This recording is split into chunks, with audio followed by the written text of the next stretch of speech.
கூடியிருக்கும் அனைவருக்கும் முதற்கண் வணக்கத்தை தெரிவித்துக் கொள்கிறேன். நல்லதொரு நிகழ்ச்சி. ஏற்கனவே இங்கே சொன்னதைப் போல மரியாதைக்குரிய அண்ணன் நயினார் நாகேந்திரன் அவர்கள் இந்த புத்தகத்தை வெளியிடுவதாக இருந்தது. இன்றைய தினம் இப்பொழுது கூட அவர்தான் தொலைபேசியில் என்னை தொடர்பு கொண்டு இந்த நிகழ்ச்சிக்கு வாழ்த்துக்களை தெரிவித்து இந்த நிகழ்ச்சியில் தானே இருக்கிறீர்கள் என்று கேட்டார். ஏனென்றால் அண்ணன் ஒய்.எஸ். கண்ணன் அவர்கள் எந்த அளவிற்கு தேசியத்திற்கும் இயக்கத்திற்கும் தீவிரமாக பணியாற்றினார் என்று எனக்கு நன்றாக தெரியும். மிகவும் ஈடுபாடோடு கூடிய ஒரு காரியகர்த்தா என்று சொல்லலாம். அந்த காரியகர்த்தா என்ற பெயருக்கு சரியான ஒரு அடையாளமாக திகழ்பவர்கள் அவர்கள். ஆக மரியாதைக்குரிய அந்த நயினார் நாகேந்திரன் அவர்கள் என்னை கேட்டவுடன் நான் ஊரில் இல்லை, அதனால் நீங்கள் சற்று சென்று இந்த புத்தகத்தை வெளியிட்டு வர வேண்டும் என்று கேட்டுக்கொண்டார். இன்னும் இந்த நிகழ்ச்சியில் மரியாதைக்குரிய மதன்குமார் அவர்கள் மிக சிறப்பாக பேசக்கூடியவர். அவருக்கு பேசிவிட்டு தான் நான் பேசியிருக்க வேண்டும். ஆனால் ஏற்கனவே காலையில் உள்ள நிகழ்ச்சியை 12 மணிக்கு ஒத்தி வைத்துவிட்டு இந்த நிகழ்ச்சிக்கு நான் வந்தேன். அந்த நிகழ்ச்சியாக மே தினம் எங்கள் இல்லம் பக்கத்தில் உள்ள தூய்மை பணியாளர்களுக்கெல்லாம் மே தினமாக தொழிலாளர்களுக்கு ஒரு நிகழ்ச்சி ஏற்பாடு செய்யப்பட்டிருந்தது அந்த பகுதியில். அதனால் நான் சற்று உங்களிடம் பேசிவிட்டு செல்லலாம் என்று இருக்கிறேன். மதன்குமார் அவர்கள் முதலில் என்னை மன்னித்தருக வேண்டும். உங்க பேச என்னால் கேட்க முடியல என்பதை நான் வருந்துகிறேன். இங்கே மரியாதைக்குரிய சகோதரர் நிறுவன தலைவர் நேதாஜி நவபாரத் பவுண்டேஷன் மகேஷ் அவர்கள் பேசும் பொழுது சரியான நபரை இங்கே இயற்கை அழைத்திருக்கிறது என்று சொன்னார்கள். உண்மையிலேயே இந்த நேதாஜி பவுண்டேஷன் மீதும் ஐயா குருமூர்த்தி அவர்கள் மீதும் என் தந்தை மிகுந்த ஈடுபாடு கொண்டவர்கள் என்று எனக்கு நன்றாக தெரியும். அதனால் இயற்கையே என்னை இங்கே அழைத்து வந்தது என்று அவர்கள் சொன்னது ஒரு சரியான வார்த்தை என்றுதான் நான் சொல்ல வேண்டும். அதே போல இங்கே இந்த நிகழ்ச்சியில் பங்கெடுத்துக் கொண்டிருக்கின்ற மரியாதைக்குரிய குருசாமி அவர்களும் மகேஷ் அவர்களும் என் தந்தையோடு பழைய படங்களை எல்லாம் காண்பிக்கும் பொழுது அகமகிழ்ந்து போனேன். இன்னும் சொல்ல போனால் என் தந்தையை படங்கள், பழைய பேச்சுகள் யாரிடம் இருக்கிறதோ அவற்றை எல்லாம் நான் சேகரிக்க வேண்டும் என்ற ஒரு முயற்சியில் ஈடுபட்டிருக்கிறேன். அதற்கு அவர்களின் பழைய படங்களும் நினைவுகளும் எனக்கு உதவும் என்ற வகையில் உங்களுக்கு எனது மனமார்ந்த நன்றியை நான் தெரிவித்துக் கொள்கிறேன். அதே மாதிரி இந்த நிகழ்ச்சியில் மரியாதைக்குரிய கல்வியாளர் ஜெயராமன் அவர்கள் இங்கே வந்திருக்கிறார்கள். அவர்கள் இயக்கத்திற்கும் கல்விக்கும் எந்த அளவிற்கு பணியாற்றிக் கொண்டிருக்கிறார்கள் என்று நம் அனைவருக்குமே தெரியும். அவருக்கும் எனது வணக்கத்தை தெரிவித்து இங்கே இந்த நிகழ்ச்சியில் கலந்து கொண்டிருக்கின்ற ராமன் அவர்கள் ஒரு ராணுவ வீரர் எப்படி இருப்பார் என்பதை நடைமுறையில் நமக்கு காண்பித்தவர். அதுதான் ராமன் அவர்களுக்கும் எனது வணக்கத்தை தெரிவித்து இந்த நிகழ்ச்சிக்கு வந்திருக்கும் உங்கள் ஒவ்வொருவர் ஏனென்றால் இந்த நிகழ்ச்சிக்கு இந்த மாவட்டத்தின் தலைவி லதா அவர்கள் வந்திருக்கிறார்கள். அவர்களுக்கு எனது வணக்கம். அதே போல முன்னாள் மாவட்ட தலைவர்களாக இருந்த தனசேகர் அவர்கள் வந்திருக்கிறார்கள். கோதண்டம் அவர்கள் வந்திருக்கிறார்கள். சகோதரர் கிருஷ்ணகுமார் அவர்கள் வந்திருக்கிறார்கள். முன்னாள் தென்சென்னை மாவட்ட தலைவர் சகோதரர் காளிதாஸ் அவர்கள் அவர்கள் நிகழ்ச்சியில் மிகுந்த ஈடுபாடு கொண்டவராக இருந்து கொண்டிருக்கிறார். அதே போல இந்த நிகழ்ச்சிக்கு என்னோடு வந்திருக்கின்ற தம்பி அலங்காரமுத்து அவர்கள், தம்பி ஜெயகணேஷ் அவர்கள், மயிலை ராஜா அவர்கள், இந்த நிகழ்ச்சிக்கு வந்திருக்கின்ற சகோதரி பிரமிளா சம்பத் அவர்கள், பேராசிரியர் ராஜலட்சுமி அவர்கள் மற்றும் இந்த நிகழ்ச்சிக்கு வந்திருக்கும் என்னோடு ஊடக பிரிவில் பணியாற்றிய அருமை சகோதரர் பாலாஜி அவர்கள், மூத்த உறுப்பினராக நேற்று நமது நடமாடும் வாகனத்தை திறந்து வைத்த பாலகிருஷ்ணன் அவர்கள், எங்களது மண்டல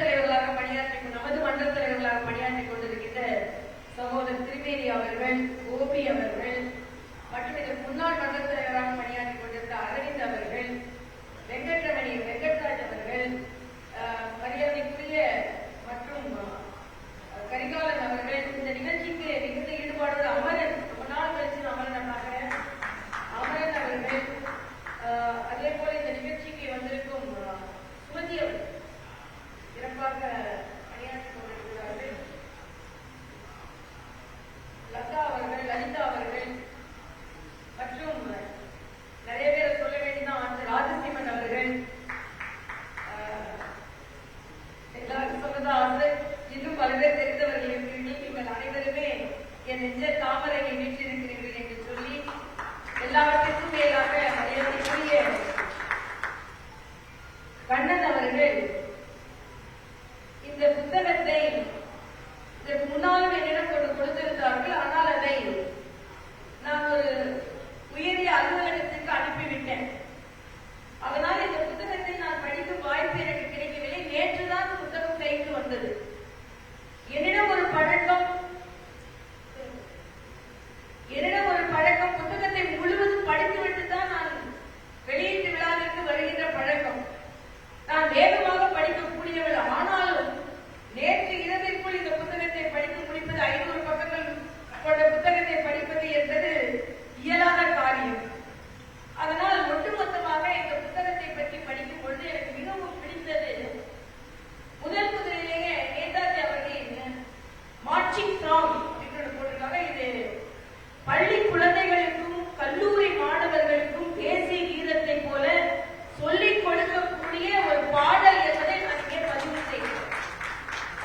அடிமேல் அடி வைத்து செல், ஆனந்தமாய் பாடி செல், நம் வாழ்வு இந்த நாட்டிற்கே, இதை நாட்டுக்கு அர்ப்பணித்து செல். இந்த தேசம் சிங்கமே, எனக்கும் நீ அஞ்சாது செல், வான் வரை தலை நிமிர்த்தி உயிரை பணயம் வைத்து செல், தில்லி செல் என உறக்கச் சொல், தாய்நாட்டின் கொடியை ஏந்தி செல், அதை செங்கோட்டையில் நாட்டவே அலை போல் சாடி மோதி செல். மோடி செல், மோடி செல், மோடி செல்னா ஒண்ணுதான், மோடி செல்னா ஒண்ணுதான். ஏனென்றால் இந்த நாட்டிற்கு ஒரு நல்ல வாழ்வை, நல்ல அதிகாரத்தை ஏற்படுத்திக் கொள்ள வேண்டும் என்பதைத்தான் நமது பாரத பிரதமர் மோடி அவர்களும் இன்று நிலைநாட்டிக் கொண்டிருக்கிறார்கள். அநீதியை மோதி சென்ற நேதாஜி அவர்களும் அதைத்தான் நிலைநாட்டிக் கொண்டிருக்கிறார்கள்.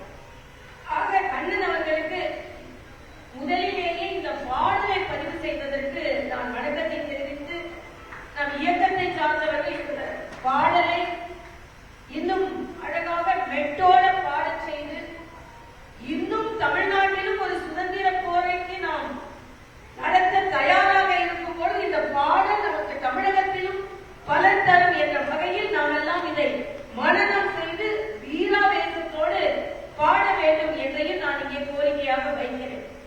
அதே மாதிரி நேதாஜி சுபாஷ் சந்திர போஸ் அவர்களை பற்றி சொல்லும் பொழுது, அவர் இந்த நாட்டிற்கு சுதந்திரம் வாங்க வேண்டும் என்று தீராத ஆசையோடு, சில பேரின் எதிர்ப்பு மயிலிறகை வைத்து தடுப்பதை போல இருக்கும், சில பேரின் எதிர்ப்பு சாட்டை அடிப்பதை போல இருக்கும். ஆக சுபாஷ் சந்திர போஸ் அவர்களின் வெள்ளையரின் எதிர்ப்பு சாட்டை அடியை போன்றது. நான் சமீபத்தில் ஒரு கவிதை படித்தேன், காந்தி இறங்கி வர வேண்டும், இன்றைய சூழலில் காந்தி இறங்கி வர வேண்டும். அப்படி காந்தி இறங்கி வந்தால் கூட பாலாஜி காந்தி இறங்கி வர வேண்டும். காந்தி இறங்கி வந்தால் கூட ராட்டையோடு அல்ல சாட்டையோடு வர வேண்டும். காந்தி கூட சாட்டையோடு தான். ஆக அன்று அகிம்சையை போதித்த காந்தி கூட அன்றே அவர் சாட்டையை எடுத்திருக்க வேண்டும். ஆனால் அந்த சாட்டையை சுபாஷ் சந்திர போஸ் கையில் எடுத்துக் கொண்டார். ஆனால் இது அந்த காந்தி கூட இந்த சமுதாயத்திற்கு இறங்கி வர வேண்டும் என்றால் சாட்டையோடு தான் வர வேண்டும் என்று அந்த கவிஞர் பாடுகிறார். ஆனா அப்படிப்பட்ட ஒரு சூழ்நிலையில் இன்றைய காலகட்டத்தில் நாம் எல்லாம் இருந்து கொண்டிருக்கின்ற நேரத்தில் பாயும் புலி நேதாஜி சுபாஷ் சந்திர போஸ் என்ற யாசு கண்ணன் அவர்களின் இந்த புத்தகத்தை அனைவரும் படிக்க வேண்டும் என்று நான் மனதார கேட்டுக் கொள்கிறேன். ஏனென்றால் ஒரு புத்தகத்தை வாங்கும்போது இலவசமாக வாங்குவதை விட அதை 500 ரூபாய்க்கு வாங்கி படிக்க வேண்டும் என்று நான் உங்களை பணிவன்புடன் கேட்டுக் கொள்கிறேன். சில்லறை கொடுக்கறதுக்கு கூட அவங்க கஷ்டத்தை கொடுக்கல இல்லையா? 500 முழு ரூபாய் நோட்டா கொடுத்து முழு நோட்டா ஒரு புக்கை வாங்கிடலாம். அதனால தயவு செய்து எல்லோரும் ஒரு 500 ரூபாய் எனக்காக இருக்கு. நான் ஒரு சினிமா டிக்கெட்டுக்கு 2000 ரூபாய் செலவு பண்ணேன் இல்லையா? சினிமா டிக்கெட்டுக்கு 2000 ரூபாய் செலவு பண்ணது மட்டும் இல்லாம டிக்கெட் வாங்குறவங்க தலைவராகவே கொண்டிருக்கிறோம் சில நேரங்கள்ல. ஆனா இப்படிப்பட்ட தலைவர்களை பற்றிய புத்தகங்களுக்கு ஒரு 500 ரூபாய் செலவழிப்பது என்பது, அந்த 500 ரூபாய் இதுல உள்ள கண்டென்ட்டுக்கு மிக மிக குறைவான பணம். ஏன்னா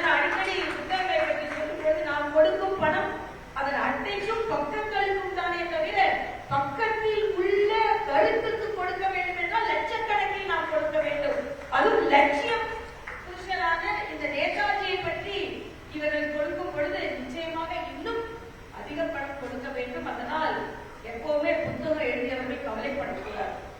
நல்லவேளை புத்தகம் எழுதணும், அதுவும் நேதாஜி அவர்களை பற்றி புத்தகம் எழுதணும் என்பது. ஏனென்றால் அது இங்கே அமர்ந்திருக்கின்ற ஒவ்வொருவரையும் நான் பாராட்டுகிறேன். ஏனென்றால் புத்தக வெளியீட்டு விழாவிற்கு வருவதே சிரமம், அதுவும் தமிழ் புத்தக வெளியீட்டு விழாவிற்கு வருவது அதைவிட சிரமம். அதைவிட சிரமம் தேசபக்தரின் புத்தக வெளியீட்டு விழாவில் வருவது அதைவிட சிரமம். அரசியல் சாதாத ஒரு நிகழ்ச்சிக்கு வருவது அதைவிட சிரமம். ஆக இவற்றையெல்லாம் விட்டுவிட்டு தொலைக்காட்சியில் தொலைந்து போகாமல் இங்கே வந்து அமர்ந்திருப்பதற்கு உங்கள் ஒவ்வொருவருக்கும் என் வணக்கத்தை நான் தெரிவித்துக் கொள்கிறேன். ஏனென்றால் நான் இன்று என்னை அழைத்த போது நான் ஒன்றை நினைத்துக் கொண்டேன். ஏனென்றால் நாம் மருத்துவம் பார்க்கும் பொழுது சில மருத்துவர்கள் வரவில்லை என்றால் திடீரென்று என்னை அழைப்பார்கள். அப்ப நான் எமர்ஜென்சி டாக்டர் அப்படின்னு சொல்லுவேன். அதற்கு பின்பு தொலைக்காட்சிகளில் விவாதங்கள் அதிகமாக அந்த டாக்டர் ஆக விவாதத்தில் அவர்களை போன்ற எங்களை எல்லாம் அழைக்கும் போது என்ன சொல்லுவாங்கன்னா, திடீர்னு என்ன வந்து அப்ப ஆரம்ப காலத்தாங்க வளர்ந்து வருகின்ற காலத்துல டாக்டர் இந்த தலைவரை நாங்கள் அழைத்திருந்தோம், அதனால அவங்க வரல, அதனால இந்த டிபேட்டுக்கு இன்னும் 10 நிமிஷம் தான் இருக்கு, அதனால வர முடியுமா அப்படின்னு கேட்பாங்க.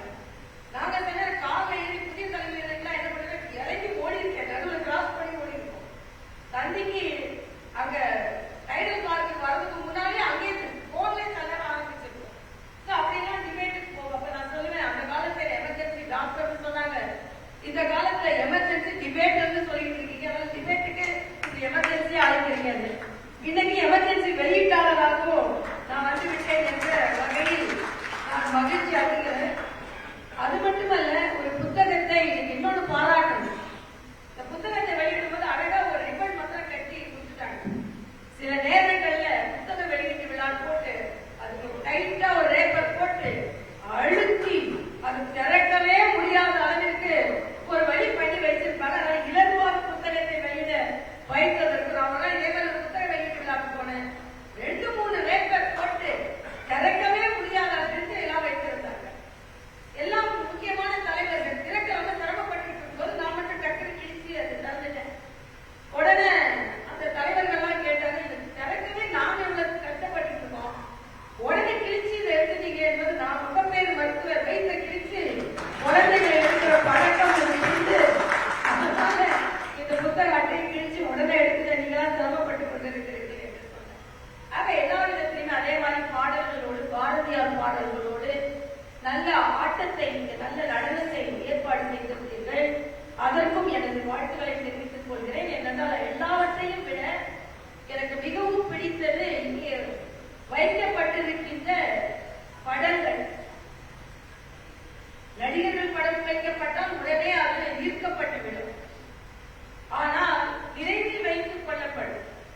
ஆனா இங்கே மரியாதைக்குரிய சென்னிமலை அவர்கள், கந்தசுவாமி அவர்கள், பழனி அவர்கள், கணபதி அவர்கள், லட்சுமி சைபால் அவர்கள், லோகநாதன் அவர்கள், அழகப்பன் அவர்கள், லட்சுமி தேவி நாயுடு அவர்கள், பிச்சையம்மாள் அவர்கள், ஜெயராமன் அவர்கள், பழனிசாமி அவர்கள், வீரப்பன் அவர்கள், பெரியண்ணன் கவுண்டர் அவர்கள், வெங்கட்ராமன் அவர்கள், வேலுநாயர் அவர்கள், வரதராஜன் அவர்கள், இவர்கள் எல்லா பேரையும் சொல்ல முடியுமா நினைச்சு படம் வைத்திருக்கும் போது இந்த பெயரை சொல்ல வேண்டும் என்று திரும்பியை அழைத்து இந்த பெயரெல்லாம் ஒரு எட்டி கொடுப்பா அப்படின்னு சொன்னேன். ஆக இவர்களை நீங்கள் வைத்திருக்கிறீர்கள், பெயரை சொல்லியாவது நாங்கள் கொஞ்சம் வணக்கத்தை சொல்ல வேண்டும். அது கேட்டேன், இன்னும் நிறைய படங்கள் இருக்கிறது என்று சொன்னார்கள். ஆக இவர்களை பற்றி தனித்தனியாக எல்லோரையும் பற்றி ஒரு புத்தகம் வெளியிட்டால் அதுவும் நன்றாக இருக்கும் என்று சொல்லி அவர்களுக்கு என்னென்ன குறிப்பு இருக்கிறது அந்தந்த குறிப்பை வைத்து ஒரு ஆவணமாக இருக்கும் என்று சொல்லி, நேதாஜி என்றாலே தலைவர் தான். தலைவருக்கு தலைவர் என்ற பெயர் எப்படி அவர் சின்ன வயதிலேயே வைத்தார்கள் என்பதை இங்கே சொல்லி, நேதாஜி சுபாஷ் சந்திர போஸை பற்றி சொல்லும் பொழுது இங்கே அழகாக கண்ணன் அவர்கள் எழுதியிருந்தார்கள். பள்ளி மாணவராக இருக்கும் பொழுதே எவ்வளவு உயிர் கொண்டு எடுத்தவர் என்றும், விவேகானந்தரை அவ்வளவு ஈடுபாடு கொண்டவர் என்றும், இன்னும் சொல்ல போனால் மரியாதைக்குரிய சுபாஷ் சந்திர போஸ் ஒரு மிகப்பெரிய போர் வீரனாக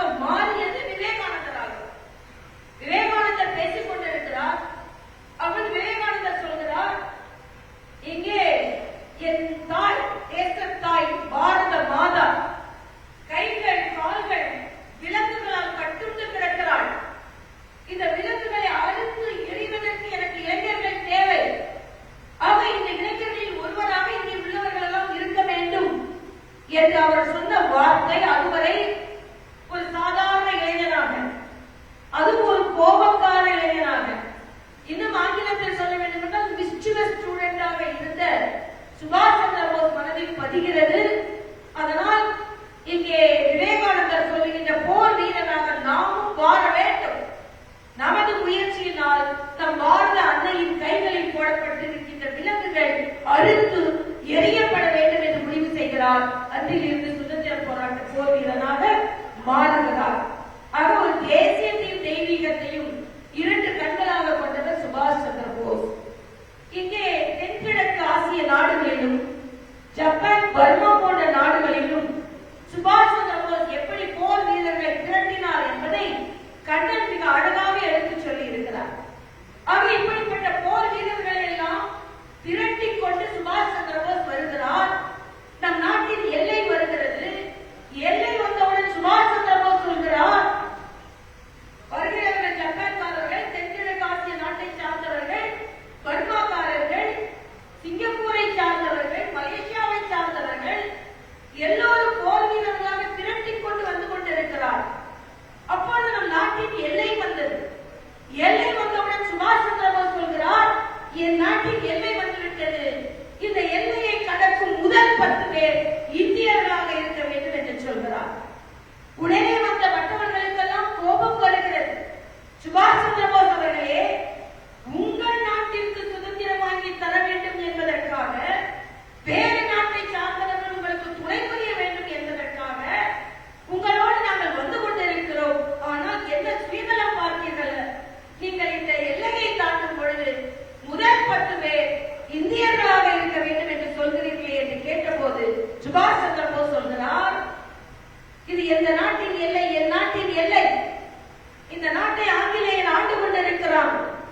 இந்த எல்லையை நான் கடக்கும் பொழுது ஆங்கிலேயன் சும்மா இருக்க மாட்டான். துப்பாக்கியை எடுப்பான், சுடுவான். சுட்டவுடன் நெஞ்சில் குண்டுகள் பாயும். பாய்ந்தவுடன் ரத்தம் கீழே விழும். என் தேசத்தின் கீழே விழும் முதல் ரத்தம் இந்திய ரத்தமாக இருக்க வேண்டும் என்ற காரணத்திற்காக முதல் 10 பேர் இந்தியர்களாக இருக்க வேண்டும் என்று சொல்கிறேன் என்று சொல்கிறார் சுபாஷ் சந்திர போஸ். இதுதான் அவரது ஈடுபாடு. அது மட்டுமல்ல, ஆடுவோமே பள்ளு பாடுவோமே, ஆனந்த சுதந்திரம் அடைந்து விட்டோம் என்று பாரதியார் பாடினார். சுதந்திரம் அடைவதற்கு முன்னாலேயே சுதந்திரம் அடைந்து விட்டோம் என்று பாடினார். அதே போல அந்த மாதிரி கொடியை ஏற்றி வைத்துவிட்டு சுதந்திர தினத்தை முதலில் பிரகடனம் செய்தவர் சுபாஷ் சந்திர போஸ். அவர்களின் தொலைநோக்கு பார்வையால் தான் அதே மூவர்ண கொடியை இன்று நாம் ஏற்றுக்கொண்டிருக்கிறோம் என்பதை இங்கே சொல்லியாக வேண்டும். ஆக நல்ல எழுத்துக்கள் பொறிக்கப்பட வேண்டும். மரியாதைக்குரிய அண்ணன் கண்ணன் அவர்கள் இதற்கு முன்னால் பல புத்தகங்களை எழுதியிருக்கிறார்கள், ஆவணப்படுத்தி இருக்கிறார்கள். ஒரு என்ஜினியராக இருந்து எழுத்தாளராக மாறியவர். தான் கற்ற கல்வியில எங்கேயோ போய் நிறைய லாபம் சம்பாதித்திருக்கலாம், சம்பளம் படைத்திருக்கலாம். அதையெல்லாம் விட்டுவிட்டு எப்படி சுபாஷ் சந்திர போஸ் அரசாங்க வேலையை மறுத்துவிட்டு இந்த நாட்டிற்கு சேவை செய்தாரோ அதே போல அண்ணன் யாசு கண்ணன் அவர்கள் தான் படித்த படிப்பை எல்லாம் அதன் மூலம் வரும் லாபத்தை விட்டுவிட்டு நாட்டிற்காக சேவை செய்து கொண்டிருக்கிறார் என்ற காரணத்திற்காகத்தான் இன்று எவ்வளவோ பணிகள் இருந்தாலும் இந்த நிகழ்ச்சியில் கலந்து கொள்ள வேண்டும் என்பதை தலையாய படியாக நான் ஏற்றுக்கொண்டேன். அதனால் மரியாதைக்குரிய மாநில தலைவர்கள் கேட்கும் பொழுது கூட மிகுந்த தயக்கத்தோடு கேட்டார். நீங்கள் ஒரு ஆளுநராக இருந்தவர்கள், முன்னாள் மாநில தலைவராக இந்திய இருக்கைகளாக அமர்ந்தவர்கள், நீங்கள் இதற்கு முன்னேற்பாடு இல்லாமல் இந்த நிகழ்ச்சிக்கு செல்ல முடியுமா என்னால் தவிர்க்க முடியாத காரணத்தினால் நான் நிலையில் இருக்க வேண்டியிருக்கிறது என்று சொன்னவுடன் நான் சொன்னேன், ஒரு நிமிடம் கூட நான் தாமதிக்காமல் சொன்னேன், சுபாஷ் சந்திர போஸையும் எனக்கு பிடிக்கும், அண்ணன் கண்ணனையும் எனக்கு பிடிக்கும், அதனால் நிச்சயமாக நான் இந்த நிகழ்ச்சியில் கலந்து கொள்கிறேன் என்று சொன்னேன். அதனால் இந்த நிகழ்ச்சிக்கு வந்ததில் பெருமகிழ்ச்சி. சுபாஷ் சந்திர போஸை பற்றி இன்னும் நிறைய எழுதியிருக்கிறார். நானே ஒரு 10 புத்தகங்களை குறிப்பெடுத்து வைத்திருந்தேன். ஆனால் நான் அதை சொல்லிவிட்டேன் என்றால் இந்த புத்தகத்தை வாங்க மாட்டேன். அதனால் புத்தகத்தை வாங்க வேண்டும் என்பதற்காக மிக நல்ல நல்ல கருத்துக்களை இதில் பதிவு செய்திருக்கிறார். அதனால் புத்தகத்தை நீங்கள் வாங்க வேண்டும், வாங்கி படிக்க வேண்டும். ஏனென்றால் என்னிடம் நான் ஒரு புத்தக நிகழ்விற்கு போயிருந்தேன். அப்போ ஒருவர் கேட்டார், எழுத்தாளராக இருப்பது சுலபமா பேச்சாளராக இருப்பது சுலபமான்னு கேட்டார். அவர் சொன்னார், எழுத்தாளர் இருப்பதான் சுலபம். ஆச்சரியமா இருக்கு, பேப்பர்லாம் பேசிட்டு போற எழுத்து நிறைய எழுதணுமே அப்படின்னு. அவர் சொன்னாரு, எழுத்தாளர் இருந்தா எழுதுற தக்காளி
நான் படுப்பேன்.